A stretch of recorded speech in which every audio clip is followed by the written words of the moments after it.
Good morning, everyone. My name is John Ensz, one of the board members at the Inman Museum in Inman, Kansas.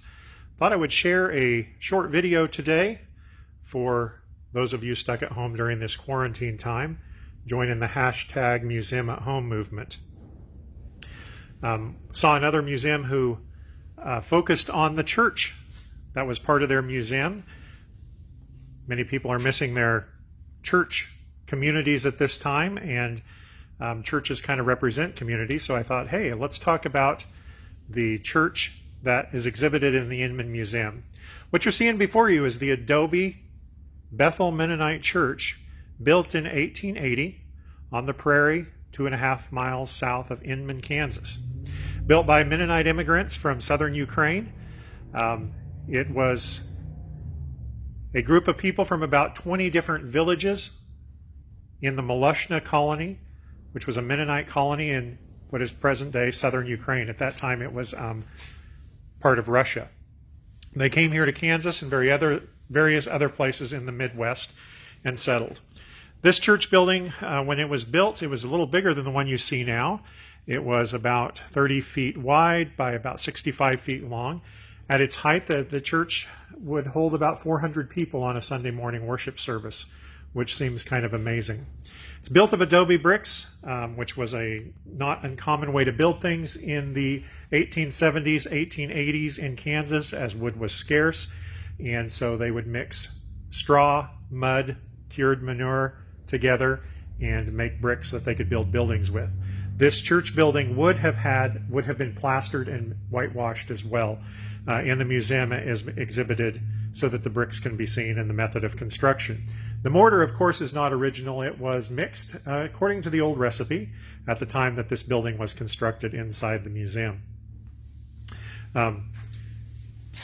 These settlers came with what possessions they could carry. The museum does have several trunks, 2 of them here right outside of the church.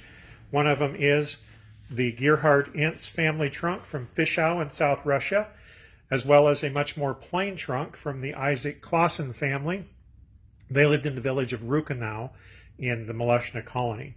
Inside these trunks, anecdotally, each family carried a burlap bag full of wheat, and that wheat was the turkey red winter wheat, which had never come to North America before. It came here, and they planted it and turned Kansas into the breadbasket of the world. Each kernel of that wheat was handpicked by the family the winter before they traveled to North America. Anecdotally as well, there is a story, a legend, that says that attached to those kernels of wheat were microscopic seeds of the Russian thistle, which took root here in Kansas and grew into the present-day tumbleweeds. If somebody knows that story isn't true, I'd appreciate if you let me know. I've just been told that anecdotally. Let's go inside and take a look around the church. The floor is original, ceiling is original, windows, trim, much of what you see, except for the furnishings, are original.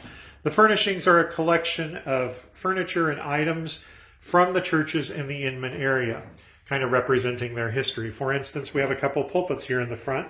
The first one being the large pulpit from the Hoffnungsau Mennonite Church, 1889. A smaller one from the Zohr Mennonite Brethren Church, 1902.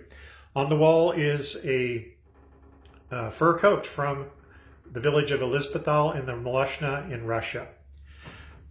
On the wall over here on the far side are pictures from the what the building looked like before it was torn down. It was used for a house for many years after it was a church. Eventually it fell into disrepair and was torn down, I believe in the year 1991. There were some museum board members that had the foresight to recognize the historical significance of this building and salvaged what they could when the building was torn down. At the time of its demise, it was the largest adobe Mennonite church building in North America. Over here on the wall, there is a picture of what the building looked like in the 1880s. Whether it was a church still at this point or being used as a home is uncertain. And then right below this picture are a couple models of the subsequent buildings that the Bethel Mennonite Church built. The congregation still exists. They have a building that was built in the 1950s that is just south of town. One of the interesting items in the museum's collection and in this exhibit is an old Sunday school teaching aid from the St. Peter's United Church of Christ here in Inman, circa late 1800s. I will go ahead and open it for you. You'll notice there's a little view hole here for the Sunday school children to look through.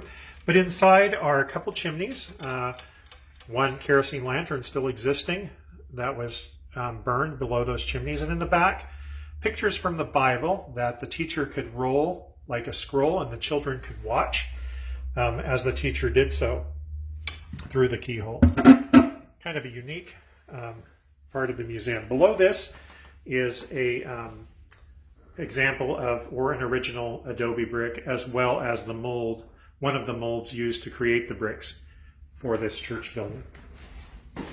So I know everybody's kind of stuck at home right now. I thought I'd just share one of my favorite exhibits at the museum, the Bethel Mennonite Church. If you enjoyed this video, let me know. We might add some in the future. So stay safe and well, everybody.